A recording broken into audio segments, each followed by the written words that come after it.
name is Marae Glenn, and my story begins about 3 years ago. I was living a life of complete hypocrisy. I was lying and stealing from my church. It eventually led me to homelessness and living on Skid Row. My name is Daniel Parker. My story begins at the age of 13. I led a life of crime and drugs, and due to that, I was in and out of juvenile hall, county jails, and state prisons, all the way up to the age of 40. My life before the mission was hopeless. I lost my apartment, I lost my job, I was stealing for money to get a room. If I didn't make the money to get a room, we slept in the car. Numerous years of drug addiction to the point where it ran my life. It was always wondering where I'm gonna get my next high. And obviously I took that into work where I lost my employment. I used everyone from family to friends where I really had nowhere to turn. I was living out of my car, even lost my car.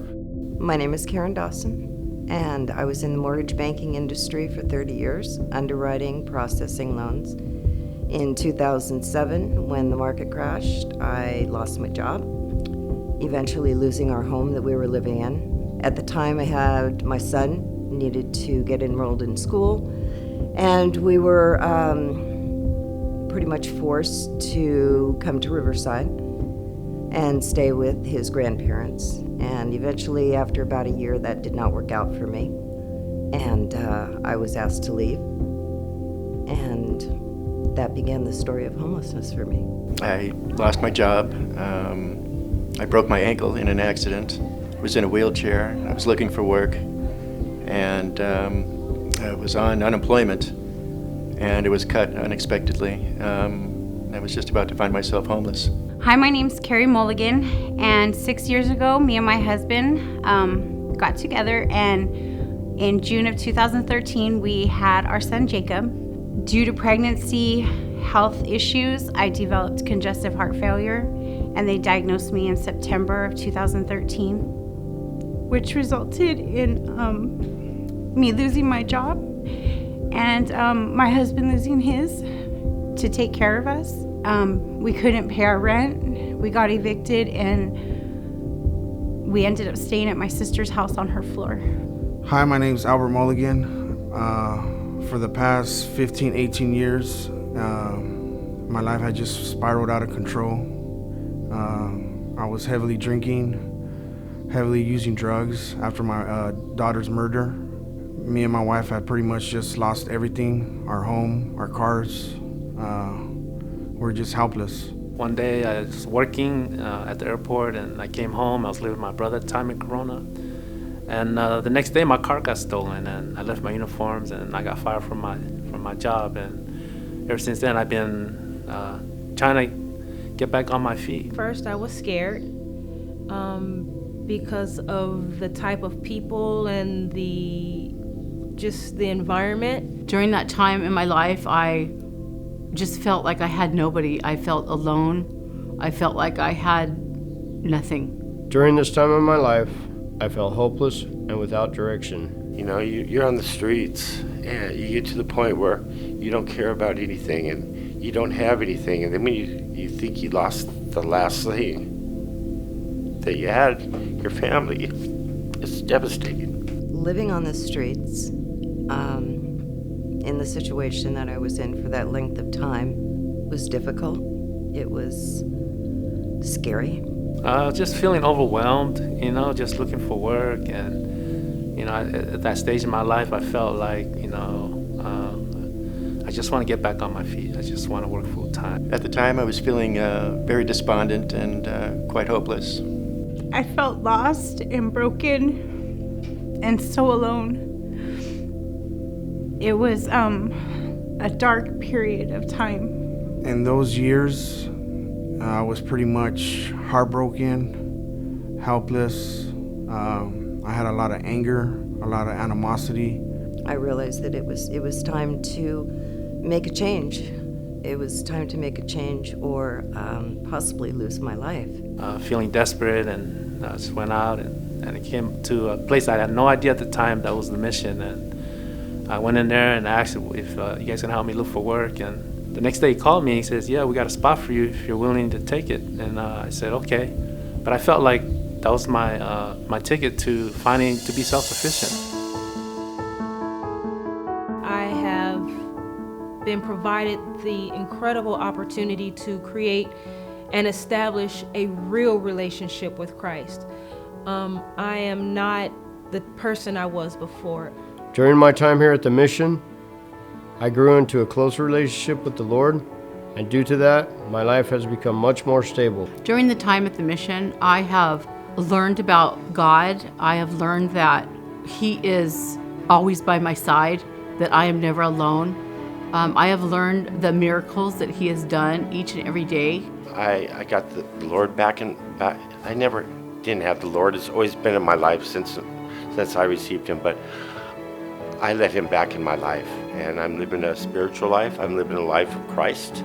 The number one thing I got from being there and living there was to have a relationship and find a relationship with the Lord. Through Him, I've been able to forgive myself for some of the things I've done, people I've hurt. My faith has grown just to be more of a compassionate person. During the 2 years I was here, I was able to gain a lot of practical experience that I could use towards my new job. I got closer to God. I was able to read the Bible twice. We were here for 18 to 19 months. During that time, we got marriage counseling. We both worked on ourselves spiritually. We were able to be with our son and interact with him and just learn how to be parents.